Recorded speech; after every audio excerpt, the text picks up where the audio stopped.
Hello, friends. I'm Wendy Joe, and this is the Grow podcast. And I'm here with my friend Ashley. How are you doing this week, Ashley? I am doing amazing. I feel good. I feel great. I feel energized. How about you? Nice. You look radiant. I'm feeling Oh, good. thank I'm you. feeling good. Getting through the hot summer here in Arkansas and looking forward toward fall, actually. But I'm also trying to be in the moment, even though it's hard for me to be outside, which I'm missing. Yeah. There's nothing like getting outside to refresh yourself, get a little sunshine. So I'm just stealing little Mhm. pockets of that when it's in the evening and not too hot.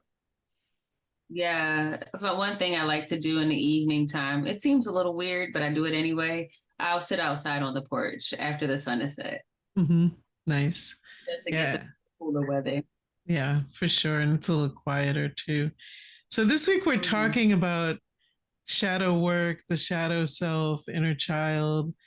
It's a pretty heavy topic, and but one that I think is really important. I think sometimes people think it's a little woo woo, or really you want me to connect with my inner child, or but if you kind of step back from that a little bit and really look at it as reflecting and figuring out who your authentic self is, then I think it becomes clear that it's really vital, to people's life and growth.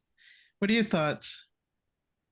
Absolutely. I think it's an important part in being able to grow because there's a time frame, and we might have talked about it in one of the previous episodes, but there's a time frame where we're not conscious. Like we're receiving a lot of downloads. People are giving us our existence, our foundational way of being that we have no control over. And for some of us, it's sourced in trauma. For some of us, it's painful, it hurts, those kind of things. And we don't get the opportunity or we can't create the space to deal with it. And so as we mature and evolve, you will start to see certain patterns arise. And usually those patterns are sourced in those childhood experiences that we had. So Mm. being able to just, say, it's okay, you're safe, and letting your subconscious or your inner child know that, I think is so important for growth. So I think it's Yeah. an important topic as well. Yeah. And you brought up a lot of good points there. So one of the things that I don't think people realize is, you know, most children suffer some type of trauma, from the mildest thing like misunderstanding situations because they can't look at it from an adult perspective. Their mind doesn't have enough experience to process it, right?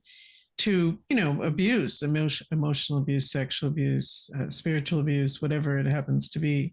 um, and what happens to your mind is, it can't accept this information. It doesn't understand it, right? So you have this wonderful shadow self that kind of steps in and takes the brunt of it, right? But then it also takes the memory, right? So you don't remember some of it, or you just remember parts of it. Um, so everyone to one degree or another has this, right? And so where is the authentic self in all this? And so if you start to understand this, you realize that the only path to get to be who you really are, who you're really meant to be, is through, looking at these pieces and putting yourself together. That's Yeah. how that's the only way I can explain kind of the process that I went through, and if I'm coaching someone, what I would help them to go through. I mean, it really, as a spiritual coach, you're assisting someone to do their own work, you know? Having a coach is important because, or having somebody to mirror you is important because sometimes those blind spots show up because they're so deep within your psyche, is so deep within. And being able, and on top of that, it's scary. So even if it is a situation where you may have experienced a misunderstanding, it still feels scary to this day. And so being able to bring those up to the forefront and have some of those conversations to address it with somebody supporting you is extremely therapeutic, and is reassurance that it doesn't have to be so scary. Right. I agree totally. Because Yeah. the fear just creates fight or flight, which Yeah. can create anxiety, PTSD. It's all, from these things that mostly that we just don't understand or haven't pieced together all the parts because our shadow self, or I like to call it the chameleon self, because Yeah. it adapts to every situation, right? Um, Yes. It does. yeah. And it Uh, requires you to be mindful when it's showing up because it might look a little different, but the mhm. essence of it is still, yeah, I agree Yeah. with that. Yeah. It's still that it's right. You're adapting. So you're not who you really are. You can't possibly respond and know even who you really are, Mm-hmm. so by, taking each piece out and looking at it, and, it is it can be a hard process. And I think people, again, the fear starts coming up and they just don't want to do it. But man, don't you think Yeah. it's so much better on the other side of really starting to dig deep and uncover these things and put yourself together, you know? I wouldn't have it any other way. Like if I would had to go back 5, 7 years ago, that person was miserable. She was so sad. She was so responsive. Like I don't really, I think I dealt with her because that's who I was given, but that person is not somebody that I would aspire to be. And so, Mhm. even though some of the times that I have, even currently, are difficult, one thing that I know for a fact is that I'm moving, one, in purpose, and two, in authenticity. So when I show up, you get what you get, and when shadow starts to present itself or inner child starts to present herself, we got to have a conversation. We know what's up. Yeah. We gonna deal with this, we'll address it. So yeah, for Mhm. sure. I feel bad for anybody who hasn't gone through that process at least once. Right. And as you mentioned, it's ongoing, right? It's not like, oh, I'm going to fix this and really tend to it and then I'll be done. No, it's a journey, and that's okay. Yeah, Relax into the journey. And, as you understand yourself, hopefully when you get to be a little bit older, you'll have already done all that work and your life will feel so much lighter and happier. for sure. And I also want to say I'm really excited that you got a chance to meet Sharetta in this interview coming up because she is a member of the Highline tribe and we have worked together for a really long time. So I'm really excited to bring her to this podcast to be able to meet you. And I'm excited for the conversation moving forward. Yes, I think everyone's going to enjoy it. And it was my pleasure to interview her and share ideas. And so, coming up next, my interview with Sharetta. Hey there, Wendy Joe with the Grow podcast. So, today we're talking about shadow work or inner child work. And you can't talk about that without thinking about your shadow self, the self that was born out of trauma and pain or even simple misunderstandings when you were a child. The shadow self, or chameleon self as I like to call it, takes the brunt of all that pain. And then later in life, if you don't sort of leave it behind, it can really get in the way, and your fear and negative emotions can start to take over because the shadow self or the chameleon self is in charge. So I remember when I was working with a healer and they asked me to create a picture of my shadow self, and I did. It was really a cool exercise, and it turned out to be this big lumbering dinosaur-like character. And the best part was I kind of got a picture of it in my mind's eye. So as I go through healing work, if my chameleon self or shadow self comes up, I get that picture in my mind's eye and I kind of just send it away. You can't make friends with it. You got to send it away and figure out who you are, who is your true self. Joining me now is Sharetta, also known as Black Butterfly Oshun. Sharetta accepted her call to spirituality from her ancestors. She's a medium, conjure, and divination specialist. Welcome to the show, Sharetta. Thank you. Thank you. I appreciate it. I'm really glad you're here. This is kind of a heavy topic today. We're talking about shadow work or inner child work, whatever you you want to call it. But it's really important work also. So I'm really glad that we're going to talk about this subject. So tell me what's meant by shadow work. So when I think of shadow work, I think of like things that we have put a mask over and pushed it back into the back, like a shadow. As you walk, you can see your shadow on the side of you, but the shadows are things that are in our peripheral that we just don't want to deal with it. They're in the peripheral or in the back of us. I relate to this a lot. When I was about 30, I met a healer who really helped me. I spent the next 10 years really looking at everything that was in the shadow, or not everything. I thought it was everything, but unfortunately, there's always still some pieces, it seems like. So, what are your thoughts about that? Is it a journey? I think people get a little nervous about what am I going to find in those shadows, and so and how long is this going to take? What are your thoughts about that? Well, my thoughts about that is like the journey itself. When you start the journey, it's like I give the people analogy like an onion. As you pull layers back, you have to pull them back. And yeah, you're going to cry as you pull the layers back, and Mm-hmm. you have to deal with it. And at one point, you're going to be like, okay, let me stop because it's just burning too bad.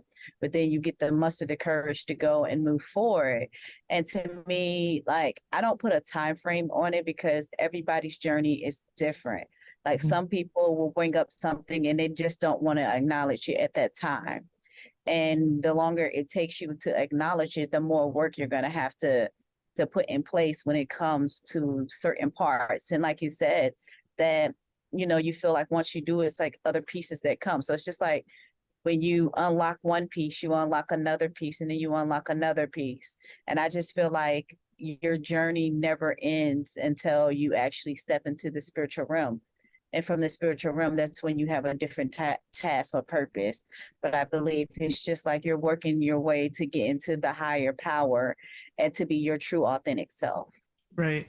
And so you brought up so many points there, but that last part when you said your true authentic self, I think that's sometimes frightening to people because they've lived in the shadows for such a long time, and that feels easier somehow. Um, but also, I was earlier in the show, I was chatting with Ashley, and I mentioned that I actually call the shadow self the chameleon self because your Yeah. chameleon, it changes with who you're with, what your situation is. And I feel like it's really based in the fact usually that you haven't cleared those things that are in the shadows. So you change and you're not your authentic self. And it's such a different world going through that, coming out the other side and realizing who you are. Have you had that experience also? I have had that experience and I'm currently still dealing with that experience. But I say I've like you said before, when you got into your 30s, that's when found a spiritual healer. And for me, it's partly in my 30s too. I'm close to Mhm. hitting 40, but it was something that I just realized, that church wasn't doing it anymore. And having my experiences and being able to talk with others who couldn't understand. And like you said, you do put like you said, the chameleon analogy is really good because it's like you put a camouflage on. It's Mhm. like basically you adapt to whatever environment you are in and you adapt to that and just put that mask up. And that's what I was doing. I had a actual block up. I will only let you come in but so much. And if I felt like you were coming in too close, I would deter it somewhere else, and how I was dealing with that. And right now, I am actually taking this time out that we're dealing with the Lion Gate portal and all these retrogrades that we have going on. I am actually being quiet and sitting still because I am on the go so much that I realize that I don't take time out for myself. Yeah, I do my self-care, but taking time out for myself to declutter my mind. Mm-hmm. And so I am actually going through another phase of my shadow work where I am actually understanding that just because someone else said that what I was doing, that I couldn't do it, or that was impossible, or they didn't believe in it, doesn't mean that I'm going to be able to achieve it.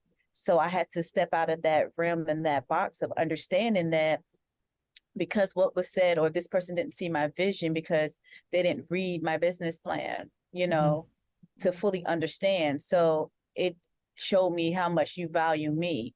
But then I know that I value myself more. So those who are in my inner circle, if they get me and understand my vision, especially like my husband, it makes me feel good because you get where I'm going. So Right. now it feels like, okay, I don't need anybody else's opinion in the world, long as my spouse and my immediate family and my children understand what I'm doing and where I'm going. Right. And You started to really know yourself, it sounds like. And when you start to know yourself, you don't, it's not that, it's not that you don't, can't listen to others' opinions, but what you think in a moment is the most important thing. And I think that when people learn to be their authentic self, that's realized. Um, so uh, Another thing that you mentioned about being close to 40 and starting in your 30s, these are open windows, I feel, for spirituality, right on the decades, around 30, around 40, around 50. Those are three really good opportunities to start this growth process. Um, and it sounds like that's what you've been doing. I mentioned at the beginning that you're a medium and a conjure, and divination is one of the things that you do. Do you also intertwine this shadow work with those gifts? yes, I do. I do intertwine shadow work because at one point of time when I was going through, it was like the darkest part of my life. And I was like, I am not going to pay you to tell me what I need to do for myself. And you're asking me to pay how much? No, I'm going to go in and I'm going to dig in and, do this myself. So with me doing the work and the spiritual work that I do, I actually hit on some points with people when I get permission to do these services for them. And Mhm. I pinpoint and be like, look, we got to get to the root of the issue. Mhm. And that way we get to the root, everything will start to actually transpire in a forward motion for you. And Yes. and I do that because I feel like you can come get all the readings and all the divinations that you want, but if you are not healing yourself, any and everything that I say, or if I tell you to do something, you're not going to do it. Why? Because you're not putting in the work. Mhm. It's just like free information Mhm. handed to you. Right. And also, that shadow self or chameleon self steps right in to block you. You have to do that deep work. We have to underline what you just talked about for everyone because it's so true. I have people who come to me very often for readings, reading after reading, and that's fine. They can gain some insight and information. But every time I mention that if they want to go deeper, they want to really look at their childhood, at what is driving them, at what is blocking them, you have to dig deep. So you have really hit the nail on the head, and people are really fortunate to work with you because you understand that. Yes, thank you. And with the inner child too, it also it ties into the ancestral healing as well. Mhm. Because a lot of times our traumas are traumas that either was in the DNA, was during the time of conception, or when we was being carried in throughout our childhood. So I have come to the root of certain cycles happen over and over and over again. Mhm. And you can be like, oh, I'm going to stop it today, but you still got to get to the root of the problem. Mhm. Like, you know, how they say, like, sometimes your parents, your first bully were your parents. Mhm. And I had to really sit back and deal with that as a parent. because I had to understand that things that happen with my parents or other people's parents and they didn't know how to handle or control, Mhm. they tried to control with their own kids and stuff, not knowing that it was a toxic way of handling things, like with my kids, if my kids are upset and they're crying, I do not ask them, da da da da da, or be quiet. I'm like, we're gonna process this. Or if you're Mhm. angry and you're doing this, okay, we're not gonna hit, but we're gonna figure out why are we being angry. And I had to change my mannerism because my kids were following me. I was angry, so I was snappy. I was doing this. Mhm. And then I had to learn too, sometimes people who hurt your feelings or say something, instead of turning the other cheek like we've been taught, or let them talk or whatever. No, if somebody hurts your feelings or say something that hurts your feelings, you need to say something. We always had the thing where we would say, stick and stones make break my Right. bones, but words will never hurt me. Mhm. That is a lie, because words do hurt a lot of They people. do. They're far reaching. People remember them in the weirdest ways in a dream or when they're feeling anxious and they start playing the tapes in their head. They are really powerful and we need to be intentional. And I think you brought up another good point. When we have children, I feel if we're really doing it the way intended, we really have to face ourselves in order to do a good job. And we start to remember how we were treated as children. It brings up so many things. Yes. And even from being kind of stuck and attached to this person who's dependent on you, if you've suffered trauma, that can be really difficult. So I think it is really important to look at these open windows in the early 30s, early 40s, and take the opportunity, because not only will you benefit, but as you mentioned, the ancestral trauma can start to heal too. So how can people get started, do you think? It probably, to someone who's never done this kind of work, it may sound really daunting to even think about, right? So how can someone get started? Write down the good things about yourself and the bad things that you think, and things that you think people have said about you. And you kind of sit with those thoughts. And then you actually be with self and process it, and you journal. Journaling is a big thing, because journaling helps you get out everything that you're trying to say. Even if you're crying and you're journaling, it helps because you are releasing. A lot of times our shadow is stuck there. It's because we haven't released. And it's like, basically, we have to go in and but you have to acknowledge it first, because you can't write about it and you're not acknowledging it, because it's just like you're just writing it down just to write thoughts down, and that's it. And it's going to be stagnant. So you have to acknowledge it. Like they always say, if you can acknowledge it, if there was a situation or there was a incident that happened and the incident blew up from whatever it was, I say it's three sides to the story. Okay. Yours, theirs, and the truth. But you also got to acknowledge your part in it, because so many people try to play victim so much. You can't sit there and be the victim, because at some point you got to be like, okay, I did act like this. And then you have to ask yourself, why did I act like this? Mhm. And when you say why, because I felt like this, but why did you feel like this? And you got to keep asking yourself why, to actually dig, like pulling the onion back again. Mhm. Because if you really go back to why do you feel like you have to overtalk people, or why do you have to feel like you have to scream out what you're saying, is if you go back to your childhood and they say, children are not supposed to be heard nor seen, then that Mhm. creates a problem where you do something because you always want to be seen, whether it's something good or bad. Most of the time it's bad, Right. because you want to be seen, or you could not talk as a child. So your voice is what you be like, and it's like, no, just calm it down. Yeah. Right, right. I understand. Yeah, that sounds like a great starting point too. Writing down the things that have bothered you, starting to journal about your thoughts. You're opening the window just a little more and taking a look inside. Well, this has been such a great discussion. I could probably talk to you all day. Um, how can people get in touch with you if they're interested in the work you're doing? Okay, so you may get in touch with me through my social media pages. I have my social media page. It's called Black Butterfly Oshun, and you can get in touch with me there. You can actually send me a message, and then there I have an actual link where it links you to my websites.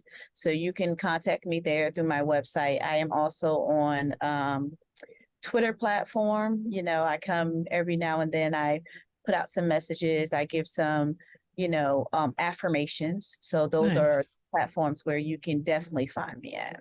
Wonderful. Thank you so much for joining me. Thank you for having me, Wendy. This was my pleasure, and I thank you very much.